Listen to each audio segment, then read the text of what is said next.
जी हाँ जी, राम राम जी, सबको राम राम।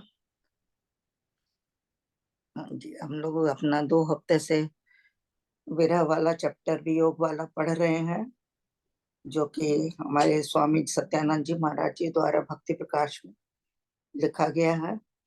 2 वीक से उसी की चर्चा चल रही है। पिछले हफ्ते भी हम लोगों ने इसी की चर्चा की थी और काफी कुछ एक दूसरे से समझा सुना था।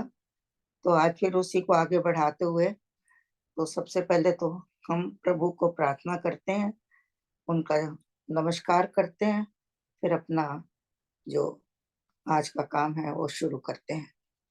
तो परमात्मा श्री राम परम सत्य प्रकाश परम ज्ञानानंद स्वरूप सर्वशक्तिमान एक अद्वितीय परमेश्वर परम पुरुष दयालु देवादिदेव है, उसको बार बार नमस्कार नमस्कार नमस्कार नमस्कार।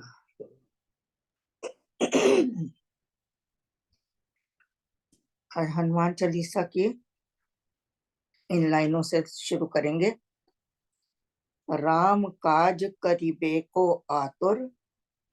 तो इसका क्या मतलब हुआ कि हम लोगों को राम का काज करने के लिए, जैसे हनुमान जी सदा व्याकुल रहते थे, आतुर रहते थे, तैयार रहते थे, तत्पर रहते थे, उसी तरीके से हम लोगों को भी राम के काज में कभी भी ढील नहीं डालनी चाहिए। तो राम काज करिबे को हमको आतुरता दिखानी चाहिए कि हम राम काज करने में परमात्मा ने हमें भी अपने आप को, हमको भी एक मौका दिया है, हमको भी चुना है, हम भी उसके निगाह में आ गए हैं, हम भी उसके ध्यान में हैं। तो इस बात को सोचते हुए हम लोग राम जी का काज शुरू करेंगे, और जिसमें कि सभी लोग अपना अपना सहयोग करते हैं। तो हम सभी को आतुर होना चाहिए, राम काज करिबे को आतुर। और दूसरी लाइन है, प्रभु चरित्र सुनिबे को रसिया।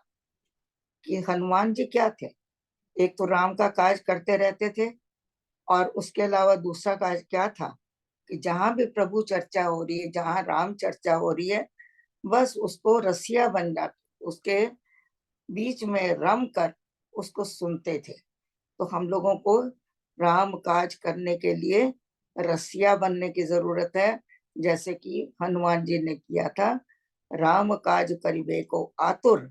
और दूसरा है, प्रभु चरित्र सुनिबे को रसिया, सुनने के लिए रसिया बनना, व्याकुलता दिखाना, रस दिखाना, अपना प्रेम दिखाना, कि जैसे आपको बड़ी इच्छा हो रही है, उत्सुकता दिखाना।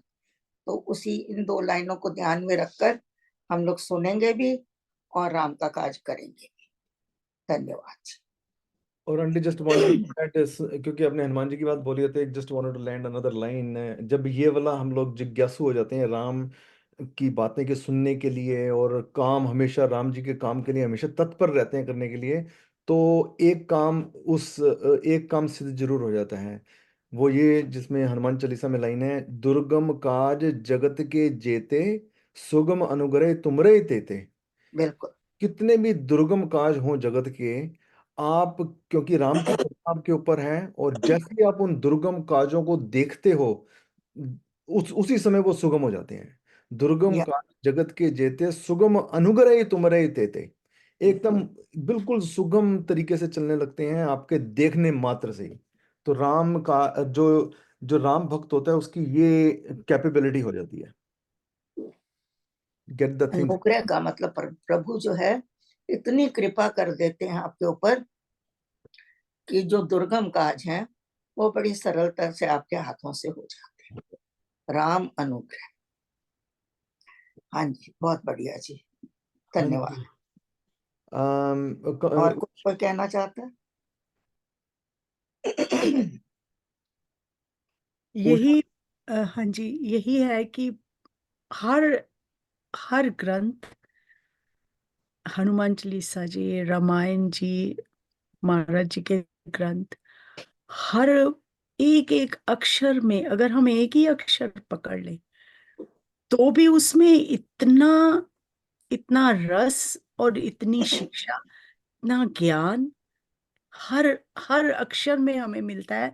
कमी मुझे लगता है हमारी तरफ से है कि हम उस पे कितना ध्यान देते हैं और हम कितना उस पे करते हैं। बस यही कृपा हम मांगते हैं उस राम जी से कि हमें भी इसी तरह हनुमान जी की तरह सेवा में और उसी कृपा में, हनुमान जी भी उसी कृपा में ही हमें रखे कि हम उनके उनके क्या अपने ही हम कुछ उनको समझ पाए, उनकी तरह हम थोड़ा भगवान की तरफ चले और हिम्मत से, और जो जो भी जग की प्रॉब्लम्स है उसको भी हम धीरे धीरे कम, हमें भी वो कृपा हमें भी मिले, उस तरफ हम अपनी कोशिश जारी रखें।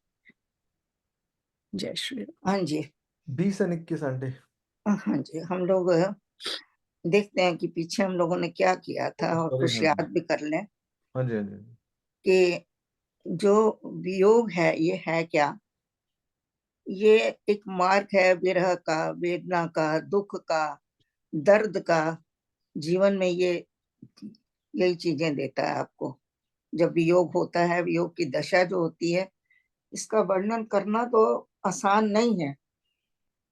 जो इस स्थिति में है या जो जा रहे हैं, कहते जाने वो अनुभव करे या जो देने हार। तो कहते हैं कि या तो वो अनुभव कर रहा है जिसको कि वियोग की दशा में है, दूसरा है वो अनुभव कर रहा है जो परमात्मा उसको वियोग दे रहा है, और तीसरा मेरे को लगता आता है कि एक और भी है जो इसको महसूस कर सकता है। वो है कौन? जो अब तो मिलाप में पहुंच गया है लेकिन इस अवस्था से गुजर कर गया। वो भी आपकी व्यथा को, आपकी वेदना को, इसको दर्द दोबारा को। बताइएगा जरा, प्लीज दोबारा बताना ये जो भी आपने बोला। एक सेकंड। एक तो परमात्मा जो दे रहा है उसको पता है कि हम किस स्थिति में हैं, क्या किससे गुजर रहे हैं। या दूसरा जिस पर बीत रही है वो भी अनुभव कर रहा है कि मैं किस स्थिति में हूँ। तो जिसका तीसरा है वो इन्होंने, स्वामी जी ने तो नहीं वर्णन किया, पर मेरे को लगा कि एक और भी है जो आपकी व्यथा, आपकी पीड़ा को समझ सकता है। वो है जो इस स्थिति से गुजर कर परमात्मा तक पहुंच चुका है। उसको संत लोग, पता है। जैसे संत संत महात्मा जैसे। हाँ, वो हाँ, समझ सकते हैं कि ये गुड। किस स्थिति में से गुजर रहा है, क्योंकि वो खुद इस स्थिति से गुजर कर आगे गए। जी। ऐसा मेरा अपना विश्वास है। और हमने देखा था कि वियोग जो है ये क्या है? धैर्य का मार्ग है। इसमें बहुत बहुत बहुत प्रतीक्षा करनी पड़ती है और धैर्य रखना पड़ता है। हर सेकंड आपको लगेगा कि अरे परमात्मा मेरे पास है। जरा सी आहट होएगी, आपको लगेगा वो आ गया, शायद मेरा किस्मत जाग गई, शायद मेरा समय आ गया। आंसू बहाने का मार्ग है ये। इसी में एक गाना भी आता है तो मूवी का। कोशिश करते हैं एक लाइन गाने की। जरा सी आहट होती है तो दिल सोचता है, कहीं ये वो तो नहीं, कहीं ये वो तो नहीं,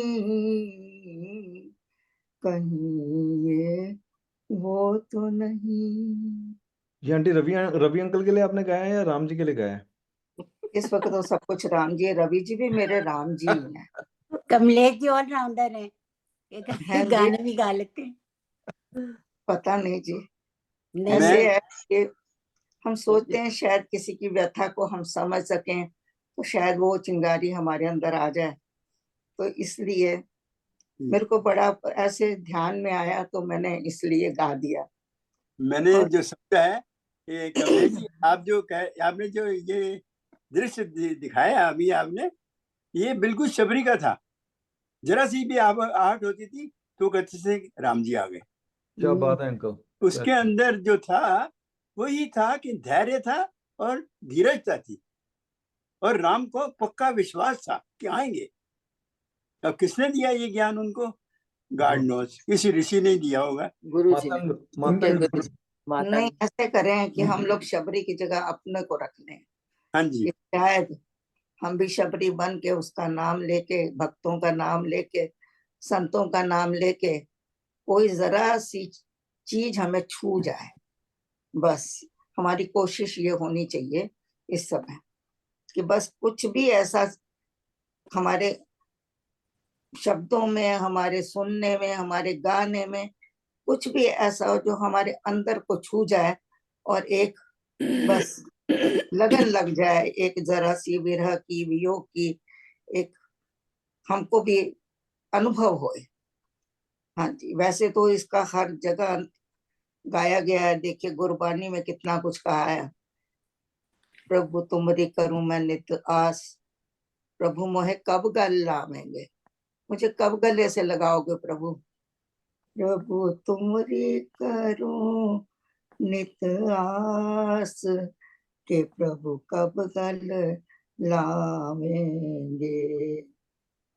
अच्छा नहीं गा पा रही हूँ पर शब्द बड़े सुंदर है। मतलब ये है, निराश नहीं होना, आस लगाए रहो, कभी तो मिलेंगे, कभी तो मिलेंगे। या प्रभु तुमरी करो नित आस, के प्रभु मोहे कब गल लावेंगे। हाँ जी, इसी तरह आप देखिए सूरदास जी ने क्या लिखा है, अखियां हरि दर्शन की प्यास। कोई गाना चाहता है 2 लाइनें?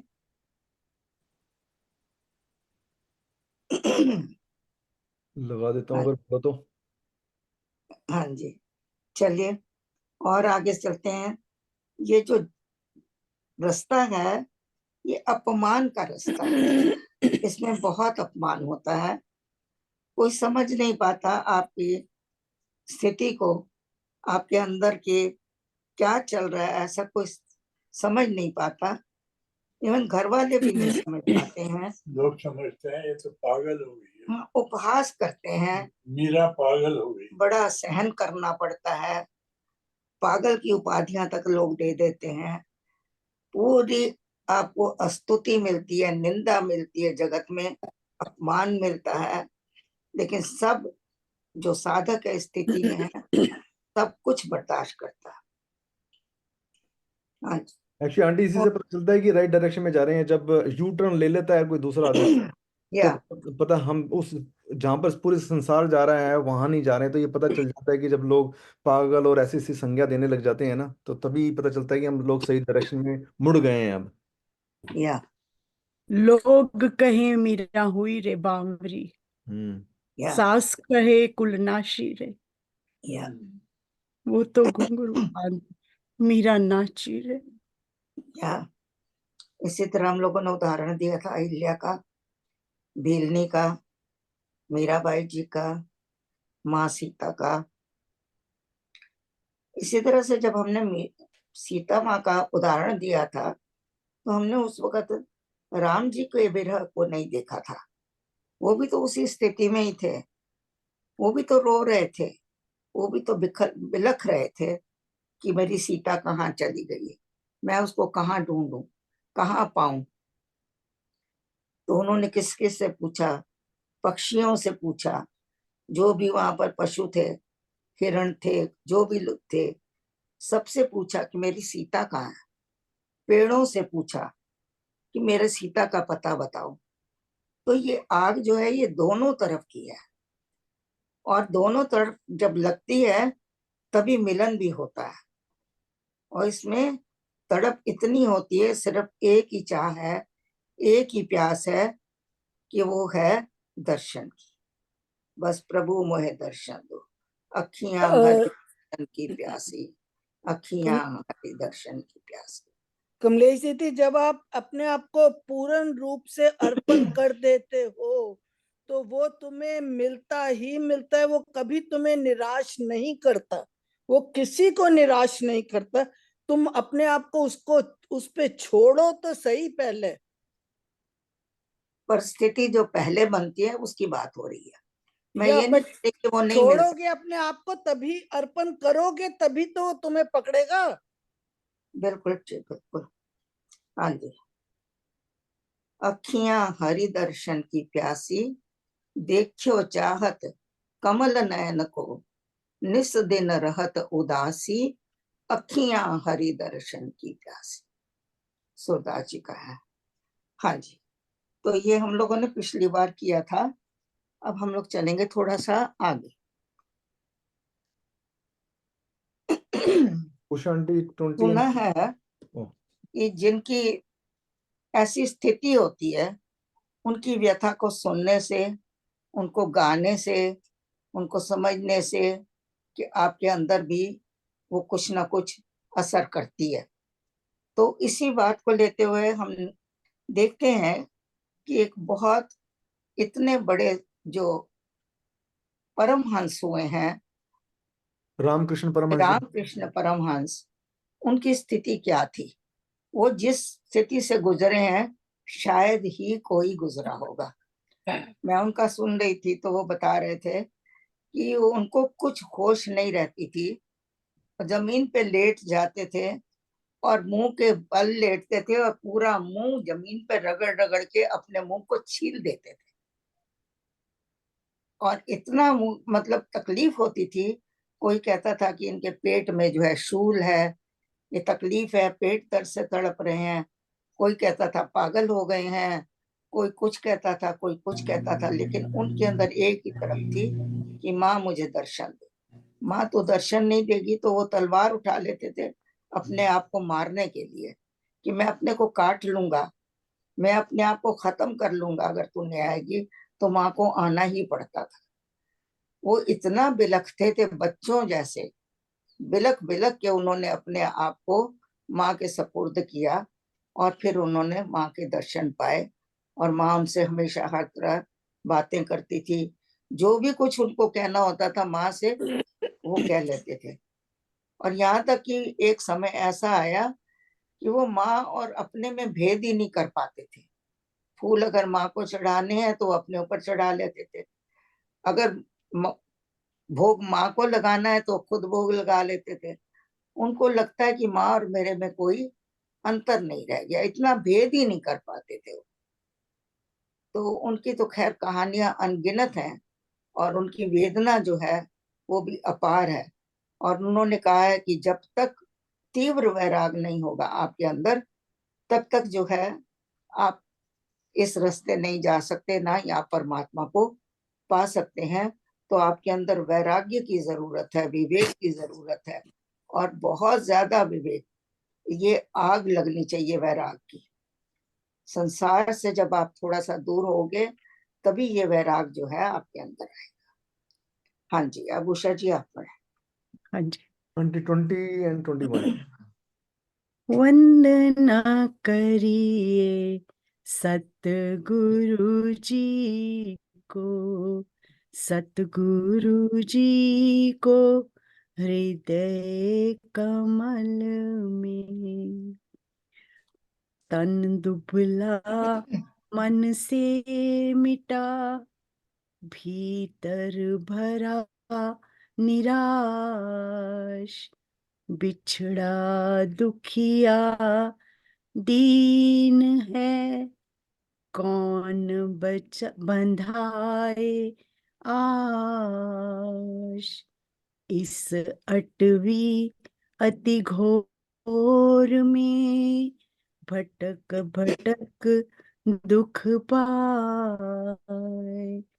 तुम बिन मेरा कौन है, पथ जो मुझे बताए। इस अटवी अति घोर में, भटक भटक दुख पाए। तुम बिन मेरा कौन है, पथ जो मुझे पता। जय श्री राम। हाँ जी। मेरे से तो बोला ही नहीं जा रहा, समझ नहीं आ रहा मैं इसको क्या कहूँ, कैसे एक्सप्लेन करूं। तन दुबला मन से मिटा, भीतर भरा निराश। वो कह रहे हैं कि अंदर से मैं बिल्कुल निराश हो गया हूँ प्रभु, तेरा कहीं पर मुझे चिन्ह ही नहीं दिखाई देता, मुझे कोई समझ ही नहीं आती कि तू है कहाँ, कब आएगा, कब मिलेगा। इतनी निराशा सी आ गई अंदर। कभी कभी साधक बड़ा डिप्रेस हो जाता है, इसमें कोई शक नहीं है। वो कह रहे हैं कि तन मेरा दुबला हो गया है, एकदम मैं शरीर से खत्म हो गया हूँ। मन मेरा मिट गया है, मन भी मेरा कहते हैं ना मर जाता है, कभी कभी कहते हैं ना मेरा मन मर गया है, किसी चीज की इच्छा नहीं होती।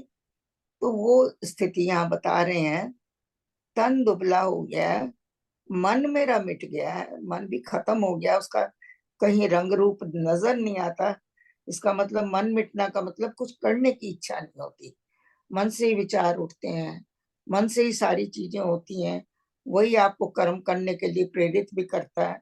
तो जब मन ही नहीं रहा तो कुछ करने की इच्छा नहीं हो रही है, बस तुम एक जिंदा लाश की तरह पड़े रहते हो। तो वो हिसाब है यहाँ पर।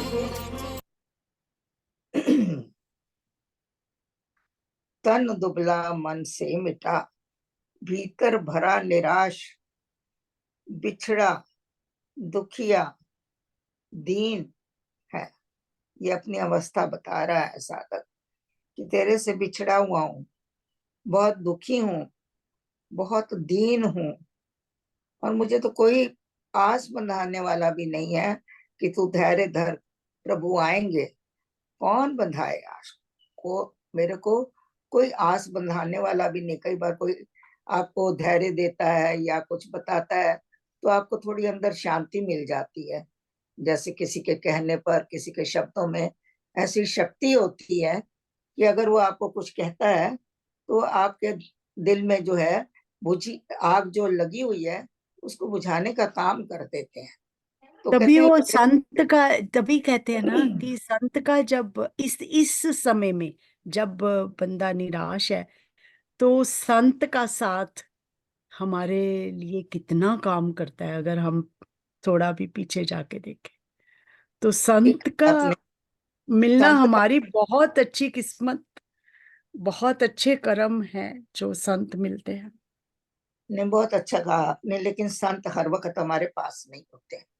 हाँ, संत ऐसे नहीं होते अवस्था में जो हमारे पास, साधक वही। है, जो उच्च अवस्था का हाँ साधक है, जो आपको समझ रहा है थोड़ा बहुत, वो भी आपको जी। संतोष दे सकता है कि तूने इतना कुछ किया, इतनी भक्ति की, इतनी सेवा की, फल आएगा, तू जरा इंतजार कर, तू कि वो दुखी भी मत। संत के रूप में ही आता है, वो भी हमारे पास संत के, कोई भी किसी का उसी समय फोन आ प्रेरणा गया से आ या सकता है, कुछ संत भी, की प्रेरणा प्रेरणा से। से, हाँ जी, या उसी पर ये प्रेरणा नहीं से कह हमें सकते जो संत, वो भी आता है।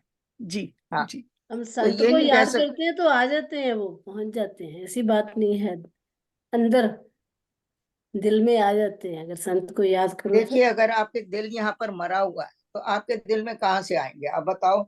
यहाँ पर वो कह रहे हैं मन से मिटा, शब्दों पर ध्यान देना है कि जब आपके अंदर इतना नीरसता आ गई है, आपके अंदर कोई शक्ति नहीं है, आपके अंदर कोई मन नहीं रह गया, आपके अंदर कोई शरीर में ताकत नहीं रह गई, तन भी दुबला हो गया, मन भी मिट गया, तो फिर ये सोचना तो मन से ही होता है ना। इस वक्त पर आपको जो अपने सत्संगी हैं, सहयोगी हैं, साधक हैं उच्च कोटि के, जो आपकी व्यथा को थोड़ा समझते हैं, या वो साधक जो वहां तक पहुंच चुके हैं, जिन्होंने पा लिया है, वो भी यहाँ पर थे लेकिन अब वो थोड़ा सा आगे बढ़ गए हैं, तो ऐसी स्थिति की यहाँ पर बात हो रही है। आगे इस अटवी, एक एक शब्द को देखना है। यहाँ पहले लिखा है बिछड़ा हुआ हूं तेरे से, दुखिया हूं, दीन हूं। कितनी मिन्नतें कर रहा है, परमात्मा को क्या क्या सुना रहा है कि मेरी हालत देख, अपना विरध पहचान कि तेरे में समर्थ है, मेरे में नहीं है, मेरी सारी समर्थ खत्म हो गई है, तो अपनी समर्थ को पहचान, अपने अस्तित्व को पहचान, अपने बड़प्पन को देख और फिर मेरे पर दया कर। और मेरे पास इस वक्त चारों तरफ कोई भी आस बंधाने वाला भी नहीं है। तो कह रहे हैं इस अटवी, अति घोर में, जो ये अटवी का मतलब क्या है? अटवी का मतलब होता है जंगल, वन, रेगिस्तान, जहां कुछ नहीं है इस वक्त, नथिंग इज देयर। तो मेरा मन जो अंदर है वो एक इस तरह से बना हुआ है जैसे जंगल बन गया, जहाँ कोई उपज नहीं, घोर जहाँ कोई जंगल। सुंदरता नहीं है, जहाँ कोई चाह नहीं है, ये वन बना हुआ है। और रेगिस्तान बना हुआ है, जैसे रेगिस्तान में कुछ पैदा नहीं होता, चारों तरफ रेत ही रेत होती है। तो ये इंसान को निराशा देती है, ऐसे जो वातावरण होते हैं, तो ये निराशा का एक चिन्ह है। तो अटवी का मतलब यही है कि मैं तो जंगल में और रेगिस्तान में, घोर में, अंदर की बात हो रही है, बाहर की नहीं। बाहर तो शरीर आपका चुपचाप पड़ा हुआ है, ये अंदर की अवस्था हो रही है कि मैं भटक भटक भटक रहा हूँ, दुख पा रहा हूँ इतना। तो अब तू बता, तेरे बिना मेरा कौन है? कौन मुझे रास्ता दिखाए, पथ जो मुझे बताए? तो तू बता मैं क्या करूं? मुझे रास्ता दिखा, मुझे तो पथ बताने वाला, आस बंधाने वाला कोई भी नहीं है सिवाय तेरे। तुझ बिन मेरा कौन है, पथ जो मुझे बताए। इस अटवी अति घोर, इस जंगल में, इस रेगिस्तान में, इस वन में मैं दुख पा रहा हूँ, इतना अंदर से दुखी है इस वक्त वो, कि वो अपने मन की व्यथा अपने आप को ही बता रहा है और अंदर अंदर से कह रहा है कि प्रभु तेरे बिना तो कोई समझ भी नहीं पाएगा, तेरे बिना तो कोई मुझे रास्ता भी नहीं दिखाएगा। तो ये उस अपनी अवस्था का वर्णन कर रहा है। ये दुखी जो है ना आंटी, वर्ड जो है, ये दुखी जो है ये संसारिक दुखी नहीं है। एक भक्त की दशा अपनी, कई बार ऐसी सिचुएशन आती है कि जिसमें वो भक्ति तो कर रहा है पर उसको कुछ साइन या वो चीज दिखाई नहीं दे रही होती कि जिसको कि वो ठीक डायरेक्शन में जा रहा है कि नहीं जा रहा। तो है ये अंदर से एक पॉजिटिविटी जो कि अंदर का वो आपस में अवलोकन कर रहा है, उसको कंtemplate कर रहा है कि मैं ठीक दिशा में जा रहा हूँ कि नहीं जा रहा। पर ये कोई संसारिक नहीं है। संसारिक दुखी जो होगा वो डिप्रेशन में चला जाएगा, होल बंच ऑफ थिंग उसके साथ हैपनिंग हो जाएगी। पर जो वाक्य में ही एक भक्त है, मगर उस समय पर्टिकुलर, उस पर्टिकुलर टाइम में उसको पता नहीं चल पा रहा है कि किसी वजह से कि वो ठीक भी जा रहा है कि नहीं जा रहा, तो वो उसकी स्थिति, हर भक्त की ये वाली स्थिति हर समय आती है। बिल्कुल सही कह रहे हो, ये तो अपने अंदर की बातें हाँ, आप खुद ही समझ सकते हैं। खुद ही समझ सकते हो आप। जाहि विधि राखे राम, तही विधि रही है। वो नहीं होता इस अवस्था में, ये अवस्था वो नहीं है, बहुत अलग है। वो संतोष की अवस्था, यहाँ विरह में, वियोग में बंदा पागल हो रहा है। ये आप नहीं कहोगे जाहि विधि राखे राम, वो कह रहा है जल्दी कर, बहुत दुखी हूं। अब देखिए यहाँ पर हम आपको सीता जी की व्यथा सुनाते हैं। ये हमारे स्वामी जी सत्यानंद जी महाराज जी ने सुंदरकांड में वाल्मीकि रामायण के सार में बताई है कि सीता जी की व्यथा। मैंने अभी बताया ना कि अगर हम ऐसी कथाएं सुनते हैं, ऐसे वचन सुनते हैं, ऐसे गीत सुनते हैं जिनमें ये सब है, तो ये आपका सुनना व्यर्थ कभी नहीं जाएगा। ये आपको अंदर कुछ ना कुछ चिंगारी लगा के जाएगा। कचोटेगा। हाँ। कथा कचोट प्रकाश में, हाँ कथा जी, प्रकाश, भक्ति प्रकाश में जो कथा प्रकाश है महाराज जी ने इसी वजह से लिखी है कि जो हमारे जो संतों की कथाएं सुन के अगर हमारे अंदर कोई चिंगारी उठ सके, हमारे अंदर का जो एक डोरमेंट स्टेट आ गई है वो अगर उठ सके, तो वो उसी के लिए उन्होंने कथा प्रकाश के अंदर कई चीजें। बिल्कुल बिल्कुल। तो अब हम लोग थोड़ा सा रामायण सुनते हैं। उस लाइन में शुरू में जब ये जो हनुमान जी आते हैं वापस, तो वो सीता की व्यथा सुनाते हैं रामचंद्र जी को। तो फिर रामचंद्र जी कहते हैं कि मुझे बार बार तू वो कथा सुना। तो बोल रहे हैं, बोले रघुपति सोम सुनाना, सीता कष्ट कथा बतलाना, प्यासे जन को हाँ, जैसे पानी, ऐसे मुझे है वो कहानी। क्या बात। उसने पुनरपि कथा उचारी, सिया व्यथा की आदि से सारी। देव देवी ना जग में दिखी, दूसरी दिव्य सिया सरी की। रहती निरंतर रोती, निश दिन में वह कभी न सोती। सत्य धर्म में धरणी समाना, रहती सहती दुखड़े नाना। उसका व्रत नियम है पूरा, कोई कर्म ना मिले अधूरा। निश्चल निश्चय चित्त तथा ही, अचल चूल अविचला यथा ही। व्रत वेदी पर बलि बनाना, तन मन धन सुख संपत प्राणा। उसके लिए तो सुगम बड़ा है, वज्र सम दिल उसका कड़ा है। तेरी बातें सुनते सुनाते उसके आंसू है भरे आते। एक टक निरखे नभ को ऐसे, आप खड़े हो ऊपर जैसे। सिर नीचा कर आंखें मूंदे, अटूट टपका आंसू बूंदे। गुनगुन बातें करती जाती, जो हो आपको व्यथा सुनाती। कहाँ तक कहूँ कटुतर ऐसी, पीड़े प्राण कथा इस जैसी। शीघ्र तर हो नारगु राई, प्रिय पत्नी का प्रबल सहाय। ये राम, इन्होंने हनुमान जी ने कथा सुनाई है।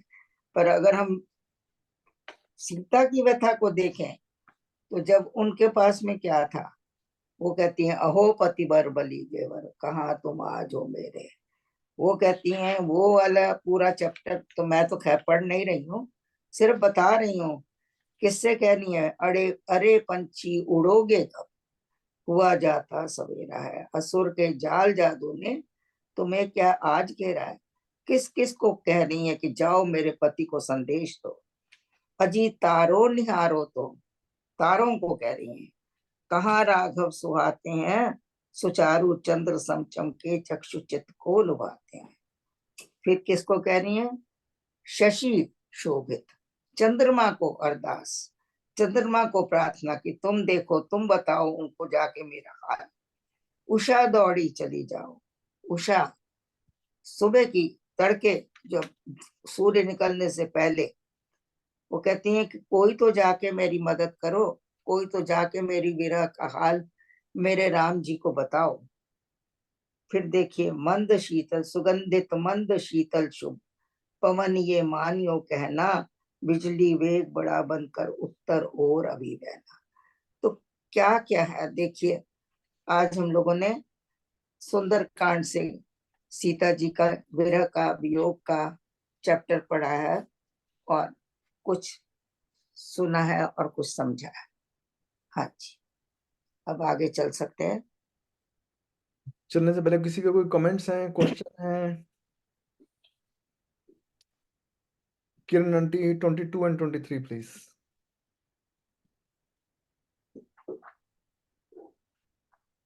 मैं चाहती तो थी कि कोई रामायण में से कोई और पढ़े, लेकिन किसी के हाथ में थी नहीं रामायण, तो इसलिए मैंने खुद ही पढ़ा है।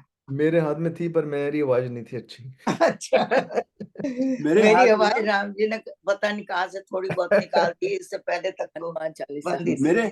मेरे हाथ में हनुमान चालीसा है। मैं हनुमान चालीसा में नासे रोग हरे सब बीरा जप निरंतर हनुमान बीरा संकट ते हनुमान छुड़ावे मन का मन ध्यान जुलावे सब पर राम तपस्वी राजा तिनके काज देखो जी, इस सब वक्त सिर्फ आप विरह की बात करें, क्योंकि इस वक्त ना तो ज्ञान चाहिए, ना कोई भक्ति चाहिए, ना कर्म चाहिए। इस वक्त हम लोग चैप्टर पर हैं और इस चैप्टर के ऊपर ही चले, क्योंकि जब हम लोगों ने ब्रह्म ज्ञान पढ़ा था, जब गीता ज्ञान पढ़ा था, गीता सार पढ़ा था, आत्मज्ञान पढ़ा, ये सारी चर्चाएं हमने बहुत करी थी, क्योंकि वो चैप्टर वही था। और उसके बाद में जब हमने नाम की महिमा पढ़ी थी, तो हमने नाम को बहुत गाया था। जगह जगह से नाम के हमने उदाहरण ले लेके पूरी अमृतवाणी को गाया, नाम लिया। तो इस वक्त हम सिर्फ योग का पढ़ रहे हैं, तो हमको इसके साथ चलना चाहिए कि हाँ स्वामी जी। का कोई अर्थ है। किरण आंटी 22 and 23 प्लीज। ओके। वंदना करिए सतगुरु जी हाँ को, हाँ हाँ हाँ ओ हाँ। वंदना करिए सतगुरु जी को, हाँ। सतगुरु जी को हृदय कमल में, सतगुरु जी को हृदय कमल में, दावानल बन कर विरह हाँ हाँ दग्ध करे मन बाग, दर्शन वर्षा से प्रभु शांत करो ये हाँ। आग, प्रभु प्रियतम से पड़ी पाप ताप में दूर, विरहन काजल हाँ हाँ हाँ। छोड़ दे तिलक रेख सिंदूर, प्रभु प्रियतम से पड़ी पाप ताप में हाँ हाँ हाँ। दूर, विरहन काजल छोड़ दे तिलक रेख सिंदूर। जय सिया राम, जय जय सिया राम, जय सिया राम, जय जय श्री राम। क्या बात है किरण आंटी। हाँ जय जी, हाँ जी, मैंने पहले इसीलिए कहा है कि हम लोग जो एक चिंगारी अंदर लगाने की कर रहे हैं कोशिश, वो कहीं बुझ ना जाए किन्हीं और बातों में, किसी और चर्चा में। तो सिर्फ इसीलिए मैं कह रही हूँ कि हम लोगों को सिर्फ इसी चैप्टर को इसी भाव से पढ़ना है और इसी लगन से पढ़ना है, ताकि हमारे अंदर कुछ जो जो विरह से गुजरे हैं उनकी पीड़ा हम समझ सकें। हाँ जी। दावा नल बन कर विरह दग्ध करे मन बाग। जो दावा नल क्या होता है?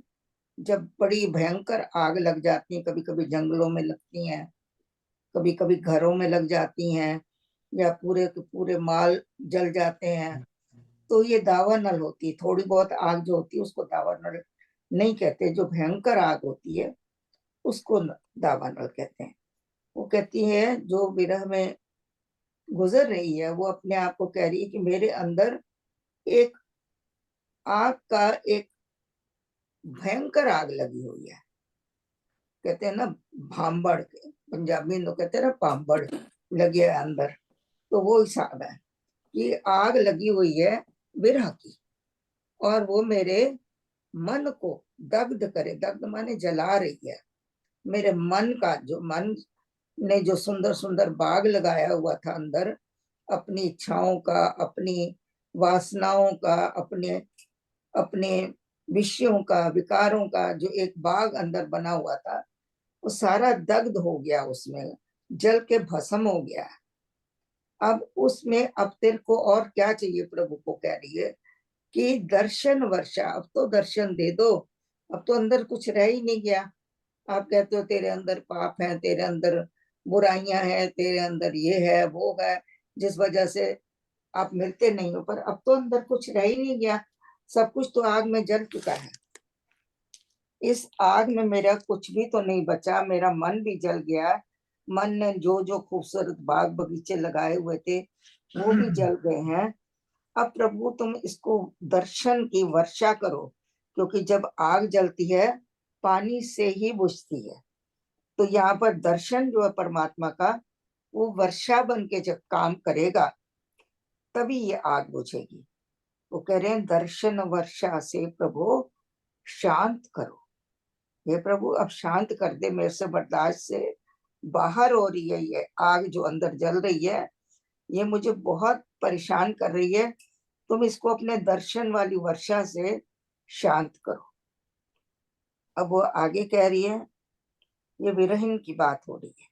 तो विरहिन को हमेशा स्त्री रूप में लिया जाता है, तो ये विरह जो है वो पुरुष में भी होती है, ये नहीं है, पर यहाँ ज्यादातर उसको स्त्री रूप में विरहिन कहा जाता है।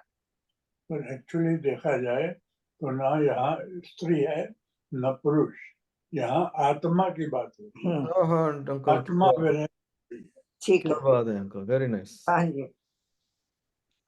वो कह रहे हैं प्रभु प्रीतम से पड़ी, ये तड़प जो है ये आत्मा की ही है, क्योंकि मन इंद्रियां शरीर तो ये बाहर की चीजें हैं, और जो अंदर में है बुद्धि है मन है, ये हमारा सूक्ष्म शरीर है।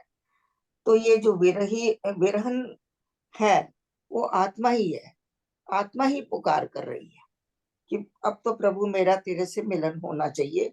ये जीव के पिंजड़े में तूने मुझे जो बंद कर रखा है, अब उससे मुझे मुक्ति चाहिए। तो कह रहे हैं कि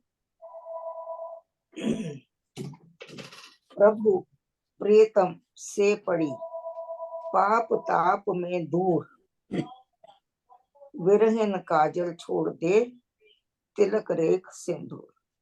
हे प्रभु मैं तेरे साथ मिलकर प्रीतम से पड़ी, जब से मैं तेरे साथ में आई हूँ तो मेरे पाप ताप भी सब दूर हो गए हैं, पापों से भी मैं बची हुई है, अब मेरे से पाप भी नहीं हो रहे हैं, और जो मैं पाप को भी एक ताप कहा गया है, इन सब से मैं दूर हो गई हूँ। अब वो कह रहे हैं विरहिन काजल छोड़ दे, तिलक रेख सिंदूर। जो विरहिन है वो कहती है मेरे सब श्रृंगार भी छूट गए हैं, और जो सिंदूर में लगाती हूँ ये भी एक श्रृंगार है, तिलक है वो भी श्रृंगार है। तो कहते हैं इन सब चीजों से मैं दूर होकर एक प्रभु मैं तेरे प्रीतम से पड़ी, मैं तेरे में ही पड़ गई हूँ अब, और मेरे अंदर कुछ भी बाहर का रह नहीं गया है। तो प्रभु मुझे दर्शन दो और मेरी आग को शांत करो। ऐसा मुझे थोड़ा समझ में आता है। यदि और कोई कुछ ऐड करना चाहता है तो आप कर सकते हैं। ये क्या है, ये आगे और भी एक लाइन है, विरहिन काजल छोड़ दे, तिलक रेख सिंदूर, ये श्रृंगार न काम के करके नहीं ये नेक्स्ट वाला या है। मैं हो चुकी हूँ, मैंने पूरा कर दिया। यहाँ पे एक चीज मैं आपसे और कहना चाहता था, प्रभु प्रियतम से पड़ी दूर। देखिए शब्द दूर स्वामी जी ने काफी दूर जाकर लगाया है, तो ये पड़ी के बाद में कॉमा है, तो ये पड़ी का मतलब है आप समझते हैं कि भाई मैं किस चीज में पड़ गई। प्रभु प्रियतम से पड़ी दूर, पाप ताप में पढ़कर मैं प्रभु प्रियतम से दूर हो गई हूँ। सही कहा आपने, ठीक कहा। प्रियतम से मैं दूर हुई, किससे? पाप ताप में पढ़कर मैं दूर हो गई हूँ तेरे से। और दूसरा इसका अर्थ जो मैंने बताया वो भी हो सकता है कि प्रभु मैं तेरे प्रीतम जब से पड़ी हूँ तब से मेरे अंदर के जितने भी पाप जो थे वो भी खत्म हो गए, आग में जल चुके हैं। क्योंकि यहाँ आग की बात हो रही है ना, तो पाप और ताप मेरे सब जल के भस्म हो गए हैं और मेरा सब श्रृंगार खत्म हो गया है, मेरा मन खत्म हो गया है, मुझे कुछ भी अच्छा नहीं लग रहा। तो सिर्फ मेरे एक ही मांग है तुम्हारे से कि मुझे दर्शन दो। ये अर्थ भी हो सकता है, जो रवि जी ने बताया है वो भी सुंदर है। प्रभु प्रीतम से पड़ी दूर और पाप ताप में, तेरे से दूर होकर ही तो मैं पाप ताप में पड़ गई थी, और उसी का ये जो है कारण, उसी के कारण की वजह से ही आज मैं विरह में पड़ी हुई है, मेरा तेरा मिलाप नहीं हो रहा। ये भी अर्थ है। हाँ जी। हाँ जी रजनी मेहरा जी 24 एंड 25। और जब हम लोग कोई बात ना कर रहे हों, अगर कोई क्वेश्चन या कमेंट ना हो तो प्लीज़ अपना माइक ना म्यूट रखें। कमलेश आंटी का तो खुले रहेगा, पर जो और लोग हैं प्लीज़ मेक श्योर कि अपना माइक म्यूट रखें अगर कोई क्वेश्चन या कमेंट नहीं है तो। हाँ जी रजनी मेहरा जी 24 एंड 25 प्लीज। वंदना करिए सतगुरु जी को, सतगुरु जी को हृदय कमल में। वंदना करिए सतगुरु जी को, ये सिंगार ये नाकाम के करके महावियोग। हाँ हाँ हाँ हाँ। खाना पीना ओढ़ना दिखे भारी रोग। चेतना लगन त्याग कर कर्म बना में दीन। चेतना लगन त्याग कर कर्म बना में कर्म बंध दीन। है, कर्म बंध। नो यहाँ कर्म बंध में दीन। तड़पे विरह वियोग में जल विहीन ज्योमीन। चेतन लगन त्याग कर कर्म बंध में दीन। तड़पे विरह वियोग में जल विहीन ज्योमीन। वंदना करिए सतगुरु जी को, सतगुरु जी को हृदय कमल में। वंदना करिए सतगुरु जी को। जय श्री राम। आगे है, ये सिंगार न काम के करके महावियोग। खाना पीना ओढ़ना दिखे भारी रोग। क्या बात है। वो कह रही कि मेरे से ये सब कुछ होता भी नहीं है और ना ही ये किसी काम के हैं श्रृंगार करना। कहते हैं ये तो एक रोग के समान हो गए हैं। जो श्रृंगार है, तिलक करना, सिंदूर लगाना, आभूषण पहनने, ये सब जो है, जब मैं वियोग की अवस्था में हूँ तो ये किसी काम के नहीं लगते हैं। सारा श्रृंगार तो प्रभु तेरे लिए है, सारे आभूषण तो तेरे लिए हैं, सजना धजना सब तेरे लिए है, तो फिर ये तो मैं किसके लिए करूं। वो कह रहे हैं कि अब तो मुझे अपना खाना पीना, कुछ भी करना, डेली रूटीन के जो काम है वो भी एक रोग के समान लगते हैं कि इसकी भी क्या जरूरत है, इसको भी क्यों करूं, किसके लिए करूं। क्योंकि कोई तो मेरे अंदर आस बंधाने वाला है ही नहीं, कोई तो मुझे धैर्य देने वाला भी नहीं है, और ये तो हर चीज मुझे रोग जैसी लग रही है। किसी चीज में मन नहीं लगता है, किसी चीज को खाने पीने की इच्छा नहीं होती है, क्योंकि मन मर चुका है। पीछे कहा है ना कि कहा कहा गया था, हाँ, तन दुबला मन से मिटा 20वां। मन मिट गया है। जब मन मिट जाता है तो आपको हर काम भारी लगता है करना। कोई भी काम आप करते हैं, छोटा सा भी काम होगा, लगेगा क्या मुसीबत है, क्यों करूं, क्या जरूरत है इसकी, टाल सकती हो तो टाल देता है। तो यही वो कह रहे हैं कि यहाँ पर जो विरहीन है वो बता रही है, जो आत्मा है वो कह रही है कि मुझे अब इसके देह में जो ये सारे काम होते हैं मुझे कुछ भी अच्छे नहीं लग रहे।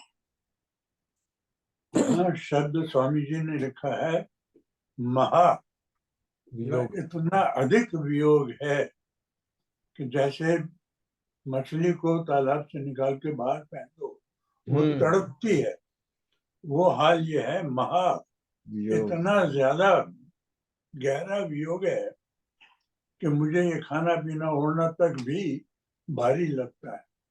क्या बात है अंकल। तो ये इतनी दशा जो है ना उसकी दयनीय है, बहुत ज्यादा दयनीय है, कि जिसको कि वो एक्सप्लेन नहीं कर, पता नहीं स्वामी जी ने कैसे एक्सप्लेन किया है, हमसे तो पढ़ते नहीं बन रहा। तो हाँ जी आगे कह रहे हैं, चेतना लगन त्याग कर हाँ हाँ हाँ। कर्म बंध में दीन, मैं अपने चेतना को भूल चुकी थी, मैं अपने अस्तित्व को, जो आत्मा है कह रही है, मैं स्वयं को भूल चुकी थी, और मेरे अंदर कोई तेरे को पाने की लगन भी नहीं थी, कोई इच्छा भी नहीं थी, क्योंकि संसार में रहते हुए इंद्रियों के साथ, विषयों के साथ, मन के साथ, बुद्धि के साथ मैं इतनी जुड़ गई थी कि मुझे जो है अपने भी अपने अस्तित्व का ज्ञान नहीं रहा कि मैं क्या हूँ और क्यों मैं हूँ। आत्मा का जो है अस्तित्व सिर्फ परमात्मा से मिलने का ही ध्येय है। तो कहते हैं कि उन चीजों में लगकर मैं कर्म के बंधनों में फंस गई, और कर्म के बंधन में फंसकर मैं दीन हो गई, और तेरे से मेरा वियोग हो गया, विरह हो गया, और अब मैं ऐसे तड़प रही हूँ कि तेरे बिना मैं ऐसे तड़प रही हूँ जैसे कि मछली पानी के बिना तड़पती है। मछली को अगर पानी से निकाल दिया जाए तो उसकी जो दशा होती है बयान तो नहीं की जा सकती, लेकिन उसकी दशा देखी जा सकती है। वही दशा वो अपनी यहाँ पर जो चेतना है वो अपनी दशा बता रही है। हाँ जी, ऐसा मेरे को लगता है। एक कबीर हाँ जी जी, का गो हाँ अहेड। जी, जैसे हाँ हाँ बोलो, आप बोलो। नहीं, आप go ahead, go ahead, go ahead. हाँ जी, मैं भी वही जिस दशा का आप ऊपर वर्णन कर रहे हैं महाराज जी के, शरीर दुबला हो गया, मन मिट गया, और विरहनी के पास कोई और उससे उठा भी नहीं जाता और कुछ करने को मन नहीं करता। उसी पे कबीर जी ने बोला, बिरहनी उठे भी पड़े, बिरहनी उठे भी पड़े, दर्शन कारणी राम, मुआ पीछे देहुगे, सो दर्शन किसी काम। कि हे राम, मैं इतनी विरहा में उठ भी नहीं पा रही, जब मैं मर जाऊंगी तो क्या तब तुम दर्शन दोगे? तो उसका मुझे क्या फायदा होएगा? मरने के बाद दर्शन दोगे। उसकी इतनी है कि वो मरने तक पहुंच गई है, और फिर वो अपने ही राम को बोलती है कि तुम अब तो दर्शन दे दो। और फिर उसी में ही वो कहती है कि मुआ पीछे जिनी मिले, कहे कबीरा राम, पाथर घाटा लोग सब, पारस कोई काम। जे अगर मरने के बाद हमें कोई सोने को पारस भी मिल जाता है, लोहे को, तो वो सोना बना भी तो उसका क्या फायदा? तो इतनी वो विरहा में परेशान है कि मरने तक पहुंची हुई है। कहते अब तो दर्शन दो, अब तो दर्शन दो, बस अब मैं मरने वाली हूँ। ये इस दोनों दोहे जरा जिस फिर तरह से पढ़े, महाराज जी ने इन दोनों दोहों को फिर से पढ़े। मुआ मुआ मुआ पीछे जिनी मिले, कहे कबीरा राम, पाथर घाटा लोह सब, तब पारस कौन ने काम। पत्थर को जो पारस जो मिल जाए। लोहे को अगर पारस बाद में मिला, मरने के बाद, तो फिर तो उसका कोई फायदा ही नहीं है। एक कबीर जी का और तो दोहा उसी है। तरह विरहन भी यही कह रही है कि मुझे अभी दर्शन दे दो राम, अभी तो मैं जाने वाली हूँ उस दशा, उसी दशा पे जहाँ पे महाराज जी ये कह रहे हैं, वहां विरहन पहुंची हुई। हाँ जी। जी ये जो श्लोक है लास्ट वाला जो दीखे भारी रोग, तो ये कबीर जी का एक श्लोक है कि कबीर बुलाया वैद को पकड़ के देखी बांह। कबीर जी बीमार हो गए थे तो वैद को बुलाया गया कि इसको, इनकी बांह पकड़ के देखो कि क्या इनको रोग क्या है। कबीर बुलाया वैद को पकड़ के देखी बांह, वैद न वेदन जानी किरक कलेजे माँ। कि वैद बिल्कुल को जो वेदना मिली नहीं कि क्या वेदना है, उसको पता ही नहीं चला कि जो किर्क, जो कलेजे में एक आग लगी हुई थी, जो जो एक चिंगारी सुलग रही थी, वो वैद को नहीं पता कर पा सकता था बांह पकड़ के। बिल्कुल बढ़िया जी। वही है ना, देखिए जो विरहीन है उसके अंदर आग लगी हुई है, दावा नल है। हम अपने अंदर एक चिंगारी तो लगा सकते हैं, उसी चिंगारी की एक कोशिश हो रही है, इसीलिए हम बीच में और कुछ ऐड करना नहीं चाहते हैं, ताकि हमारी ये चिंगारी जो है हमारे तक पहुंचे, हम इसको चौपड़ सा महसूस। पता नहीं, चौपड़ सा पता नहीं क्यों। उसी को ही हमने वो आगे आगे थोड़ा सा उसी चिंगारी को थोड़ा थोड़ी हवा देनी है, ताकि वो थोड़ी और बढ़े और बढ़े। बिल्कुल। मैं कुछ ऐड कर, हाँ विपिन जी जी। कह रहे हैं, कर दूं? अच्छा कर दूं। अच्छा, हम लोग बात कर रहे हैं योग और वियोग की। वियोग मीन्स ये तड़प कसक कि हम क्यों नहीं मिल रहे। एक जगह हम कहते हैं कि द्वैत है नहीं, अद्वैत है, विच मीन्स कि everything is within us and the whole problem is about the ignorance. हम लोग जो चीजें ढूंढ रहे हैं वहां हमें मिलती नहीं, और जब मिलते नहीं तो फिर वियोग पैदा होता है। जैसे जैसे बाहर ढूंढ रहा है, जी, वो बाहर ढूंढ रहा है पर उसको मिल नहीं हाँ रहा। हाँ, मैं उसी कह रहा हूँ कि जैसे हम लोग ढूंढते हैं अपनी सेफ्टी एंड सिक्योरिटी ढूंढते हैं, एक दूसरा ढूंढते हैं प्रेम। सेफ्टी एंड सिक्योरिटी के लिए आदमी कहता है पैसा इकट्ठा कर लो ढेर सारा, तो इकट्ठा कर लिया, मकान बना लिए, दुकान बना ली, सब कुछ कर लिया। लेकिन एक स्टेज आती है कि वो हमारी रक्षा तो नहीं करते, हम उसकी रक्षा करने लग पड़ते हैं, सांप की तरह कुंडली मार के बैठ जाते हैं। मालिक तो धन का वो होता है जो दे भी सके किसी को। जैसे बुद्ध ने दे दिया, सारा राजपाट दे दिया, देते नहीं, हम कुंडली मार के बैठ जाते हैं। अगर नोट जेब से गिर जाए तो नोट हमारे पीछे नहीं आता, हम नोट के पीछे जाते हैं। सो एक तो यहाँ गलती हुई। दूसरा हम कहते हैं प्रेम, रिश्ते बना लेते हैं, बीवी घर बार इधर उधर दोस्त सारे रिश्ते तो बन गए, लेकिन प्रेम मिसिंग है। प्रेम क्यों मिसिंग है कि सारे भिखारी है ना, भिखारी एक दूसरे भिखारी को देगा क्या? प्रेम तो उन्हें मिलता है जो बांटते हैं आगे, और एंडलेस है।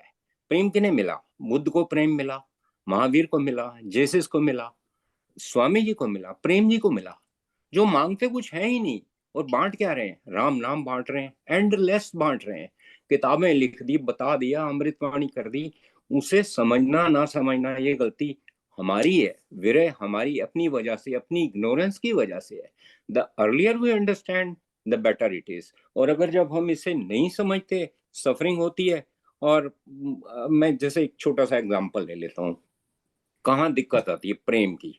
एक मंत्री जी गए पागल खाने में मुआयना करने, तो उसने देखा एक आदमी है तो बड़ा डिप्रेशन में है, बड़ी तकलीफ है इसको, क्या हुआ क्या है? फोटो लेके बैठा हुआ है। तो उससे पूछा क्या है इसको, क्या है भाई? ये किसी लेडी के प्यार में था, वन साइडेड प्यार था, वो तो इसके पास आई नहीं, तो ये पागल हो गया, इसको इंजेक्शन दे देते हैं, दवाई दे देते हैं, सेडेटिव दे देते हैं, सो जाता है। तो दूसरे के पास गया, कहते इसको क्या हुआ है?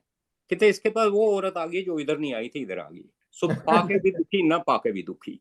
सो ऐसे ही धन है, ऐसे ही रिश्ते हैं, ऐसे ही चीजें हैं। अगर पाने वाली कोई चीज है जो जो मृत्यु के पार जानी है, तो वो ये नॉलेज है, वो ये राम नाम है। मृत्यु जन्म के रोग मिटाइए, जब ये बात कहते हैं स्वामी जी, तो बड़ी सोची समझी ये बातें हैं ये। तब मांगना कुछ नहीं पता। तो ऐसे ही नहीं हम लोगों ने कहा है तुसी लुटो नसीबा वाले हो, कि राम नाम से जुड़ेंगे, बात करेंगे, सुनेंगे, जाप करेंगे, तो अपने आप ये इग्नोरेंस चली जाएगी, इंटरेस्ट कम हो जाएगा इधर उधर का। लेकिन नहीं करेंगे तो तकलीफ में रहेंगे। ये बात ठीक है जो हम डिस्कस कर रहे हैं, इट इज ट्रू, लेकिन द बुनियादी कारण इज दिस। और मेरे ख्याल से ये भी इसमें आप ऐड कर सकते हैं कि अब करो जो भी करना है, अब सेवा करो, अब बिल्कुल, अब एक दूसरे की करो। बाद में करने से, बाद में अमृत पिलाने का क्या फायदा? बात तो अब आना ही करो। नहीं कभी, अब या भी बाद राइट नहीं, नाउ हियर एंड मरने के बाद तुम्हारे मुंह में अमृत डालने का कोई, अब करो सबकी सेवा, एक दूसरे की सेवा अब करो, बाद में कोई फायदा नहीं है। नहीं, कुदरत की तरफ आप देखो ना, जैसे कुदरत ने हमें कोई चीज दी, मान लो ब्रीदिंग कर रहे हो तो कोई टैक्स थोड़ा लग रहा है, कितनी ब्रीथ करोगे। पानी पीना है जितना मर्जी पी लो, सनशाइन चाहिए जितनी मर्जी ले लो, फूलों की सुगंध चाहिए जितनी, ये कोई लिमिट नहीं है। लेकिन आदमी जब कहता है ये मेरी प्रॉपर्टी है, मेरा हिस्सा है, तेरा हिस्सा है, फलाना, ये सारी चीजों से ऊपर उठता है जब, कब, जब राम नाम में जुड़ जाता है। Thank you. बहुत खूब जी। Very well said. और मोहसिन जी 26 and 27। हाँ जी, जय श्री राम। और जो अगर कोई क्वेश्चन कमेंट्स नहीं है तो प्लीज अपना माइक अनम्यूट कर लें प्लीज। गुरु जी को करिए वंदना, भाव से बारंबार, नाम सुनो का से किया जिसने भव से पार, नाम सुनो का से किया जिसने भव से पार, तड़पे विरहीन पाप में करके अति अनुताप, पश्चाताप में शाप में करते बहुत विलाप, तड़पे विरहीन पाप में करके अति अनुताप, पश्चाताप में शाप में करती बहुत विलाप, तेरे देव वियोग में क्षीण हुए सब गात, सगे सभी फीके लगे मात तात सुत भ्रात, सगे सभी फीके लगे मात तात सुत भ्रात। जय श्री राम। तड़पे विरहीन पाप में। अब ये पाप कहाँ से आ गए? करके अति अनुताप। वो कहती है कि मैं तड़प रही हूँ पाप में। पाप आगे वाले चैप्टर का मतलब ये हुआ कि जो मैंने पाप किए हैं पहले, उसी का फल मुझे अब मिल रहा है विरहीन बन के। अगर मैं ये पाप ना करती तो तेरा मेरा तो मेल हो चुका होता। तड़पे विरहीन पाप में करके अति अनुताप। अब मैं जो हूँ पश्चाताप कर रही हूँ, जलन महसूस कर रही हूँ, तपन महसूस कर रही हूँ, दुख पा रही हूँ। ये अनुताप का ये अर्थ होता है। जलन भी है, तपन भी है, दुख भी है, पश्चाताप भी है। तो कह रहे हैं कि ये जो पापों में मैं पड़ के मैंने जीवन बिताया है, उसी का फल मैं भुगत रही हूँ कि मैं इतनी तपन में हूँ, इतने कष्ट में हूँ, इतने दुख में हूँ। तो अब मैं अनुताप कर रही हूँ, कह रहे हैं पश्चाताप में। अब मैं पश्चाताप में पड़ी हुई हूँ। शाप में। शाप में क्या मतलब कि लगता है जैसे किसी ने मुझे श्राप दे दिया है। कहते हैं श्राप देता है कोई तो वो पूरा होता है तो आपको कष्ट मिलता है। श्राप में हमेशा कष्ट होता है, कृपा में सुख होता है। तो वो कह रही है पश्चाताप में, शाप में करती बहुत विलाप। मैं अब विलाप कर रही हूँ, मैं बहुत दुखी हूँ, मैं बहुत परेशान हूँ, मैं तेरे से अलग होके बहुत दुविधा में हूँ। और मुझे लगता है कि ये मुझे किसी के श्राप लगे हुए हैं, जो के कारण से ये सब दुख मेरे ऊपर आए हैं। और मैं अब उनका पश्चाताप भी कर रही हूँ कि अगर मैंने ऐसा ना किया होता तो आज मुझे ये सब ना झेलना पड़ता। हम सभी जानते हैं, हम लोग यही करते हैं। जब कभी दुख आते हैं तो हम लोग यही कहते हैं, मेरे कर्म है ना, ये अगर मैंने ना किए होते तो मुझे ये सब ना करना पड़ता। को वही भाव लेकर यहाँ पर ये दोहा है। आगे कह रहे हैं, तेरे देव वियोग में क्षीण हुए सब गात। देखिए उसकी व्यथा खत्म ही नहीं हो रही है। हर लाइन में एक अलग तरीके से वो कह रहे, कहीं वो कह रहे हैं श्रृंगार अच्छा नहीं लगता, कहीं कह रहे हैं सब रोग ही रोग दिखते हैं, कहीं कह रहे हैं जी मेरे अंदर के तन मन में आग लगी हुई है, कहीं कह रहे हैं मेरा मन खत्म हो गया है। तो हर लाइन में अलग अलग उसकी अवस्था है, और सारी अवस्थाएं ठीक है क्योंकि वो इन सभी से गुजर रही है।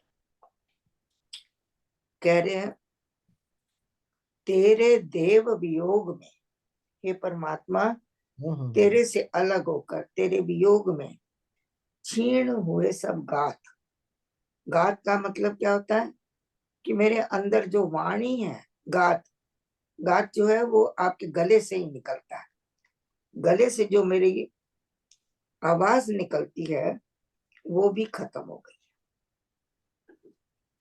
यहाँ तक कि मैं कुछ बोल नहीं पा रही हूँ, मैं मौन हो गई हूँ।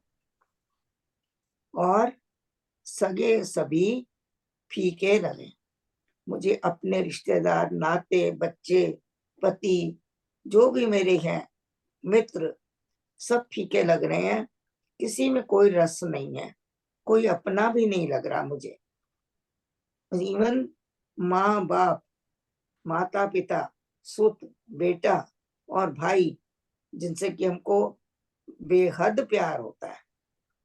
जब तक शादी नहीं होती तो सुत तो नहीं होता उस वक्त, पर माता पिता और भाई बंधु जितने भी होते हैं बहुत ही हमको प्रिय होते हैं।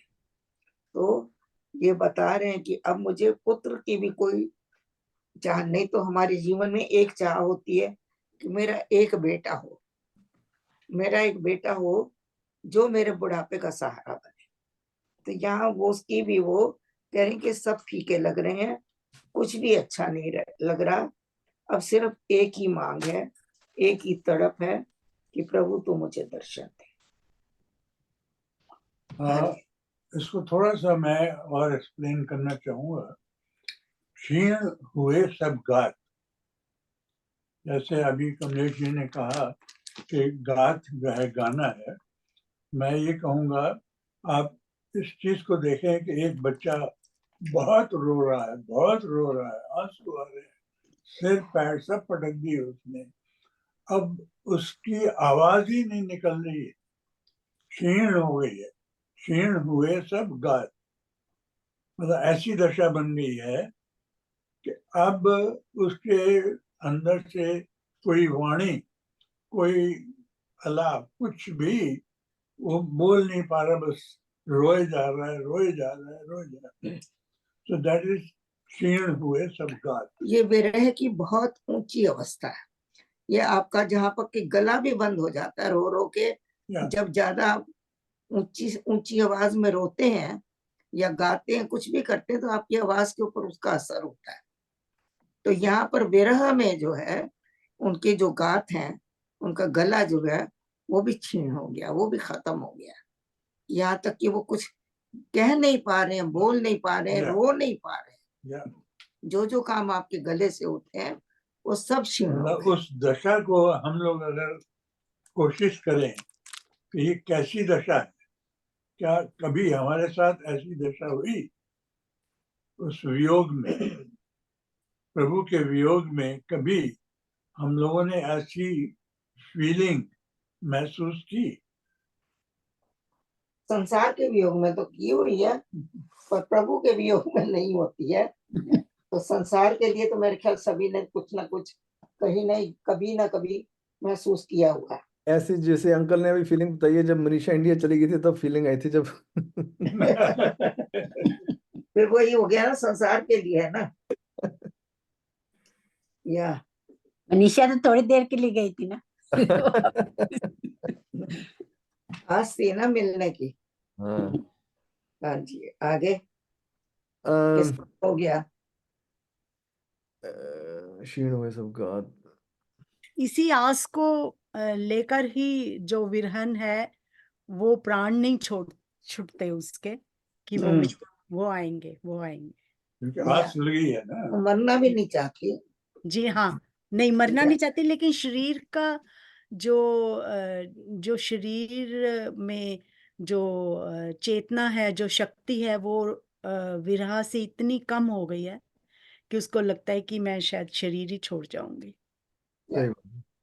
है तो वो मरे के समान, जी मरे समान। या और ये लेकिन शरीर है। मात पिता बांधव सुध दारा, महाराज अमृतवाणी में भी लिखा है ना, मात पिता बांधव सुध दारा, धन जन साजन सगा प्यारा, अंत या, काल सारा, राम नाम तेरा तारनहार। या किरण आंटी कुछ कहो आप। आनंद है, और आनंद में तो बिल्कुल ही, क्योंकि तुम्हारे अंदर जो है ना वो राम अंदर ही है। हम दर्शन जो करते हैं, जब हम अंदर जाते हैं तो दर्शन कर लेते हैं, और राम राम करते जाते हैं। अगर तेजी से चलता है राम राम तो बड़े खुले दर्शन हो जाते हैं, और बहुत आनंद में हो जाते हो तुम। लेकिन ये जो विरह है, ये विरह तो तब होता है जब हमारे अंदर राम राम चलना बंद हो जाता है, हाँ हाँ फिर हाँ विरह हाँ, होता है। क्या बात यही है। मेरे को तो समझ आ रही है सभी, क्योंकि हाँ, जब हमारे अंदर है, जब स्वामी जी ने हमें कहा है कि अपने पथ पर आप चलाओ, तो हाय वो हाय हम हाय, अपने पथ पे चला रहे हैं कि राम राम का ही जाप करो, राम राम का ही गान करो, राम ही खा लो, राम ही पी लो, राम के साथ ही सब कुछ करो, सो जाओ, पी लो, गा लो, राम राम राम ही गा लो। तो तुम्हारे सब कुछ राम राम ही बस जाए, तुम्हें और कुछ सूझे ही ना कि तुम्हारे पास कुछ है। सिर्फ तुम्हारे पास सब कुछ है जो वो राम ही है। क्या बात डुअलिटी है। का, नॉन डुअलिटी हो गया। मैं किरण ये बस बात वही से तो होता है। मैं बहुत खुश इसलिए हो गई कि हमें भी अर्थ इस स्थिति से गुजरने की जरूरत ही नहीं है। मैं हाँ, जो विरह तो मैं आता ये है जब हम सोचती लोग दूर हूँ, हो जाते हैं राम से, हम लोग राम का जाप नहीं कर पाते हैं, और राम राम हमारे अंदर भी नहीं जब चल रहा होता, बंद हो जाता है सम का। तो कोई वही कोई वही परिस्थितियां विरह, ऐसी आती हैं। वही विरह को पैदा करता है। हाँ जी। हाँ जी मैं देखिए ये नीरज जी। सोचती हूँ, हेलो, हाँ जी हाँ जी हाँ जी। बोलो। मैं ये सोचती हूँ कि विरह होती है, बट अगर तुम राम से जुड़े हुए हो तो वो भी टाइम निकल जाता है और तुम फिर राम के साथ जुड़ जाते हो, क्योंकि तुम्हें वो शक्ति देता है कि तुम सब कुछ भूल जाओ और मेरे पास आओ। That's it. क्योंकि इसमें जो विरह के लक्षण बताए हैं इन्होंने, कमलेश जी ने, जो इसमें अभी तक पढ़ रहे हैं, काफी लक्षण जो है डिप्रेशन के साथ मिलते जुलते हैं। तो वही उसमें राम के नाम की जरूरत पड़ती है, उससे सारे तुम्हारे ये डिप्रेशन के साइन जो है खत्म हो जाते हैं। या सरला शौर्य और वो आंटी, सरला शौर्य आंटी कुछ बोलना चाहते हो आप। नहीं, एक बात मैं बताती हूँ, राम नाम जपते जपते जपते जपते ही तो आप इस स्थिति में पहुंचे हो कि अब या आपको मेल चाहिए। आप कहते हो बहुत हो गया, मैंने जप लिया, बहुत कुछ कर लिया, सेवा भी कर लिया है, वो भी कर लिया है, अब किस बात की देर है। ये वो स्थिति है। आप जो स्थिति बता रहे हो कि भाई राम नाम को जपो तो आपके अंदर डिप्रेशन खत्म हो जाएगा, वो बात ठीक है। लेकिन यहाँ पर स्थिति, आप डिप्रेशन में क्यों आए, ये डिप्रेशन नहीं है, लेकिन लगता है डिप्रेशन जैसा। तो ये स्थिति आपकी राम नाम जपने के बाद आई है। जब तक आप राम नाम नहीं जपते तो आपकी चेतना जागती ही नहीं है, आपको पता ही नहीं लगता कि कोई वियोग नाम की चीज होती है। चलो जी, एक इसी को चिंगारी को पूरा जीवित रखते हुए एक भजन जो आंटी ने शुरू में बोला था कि अखियां हरि दर्शन की प्यासी, के साथ हम लोग इसको आज समाप्त करते हैं।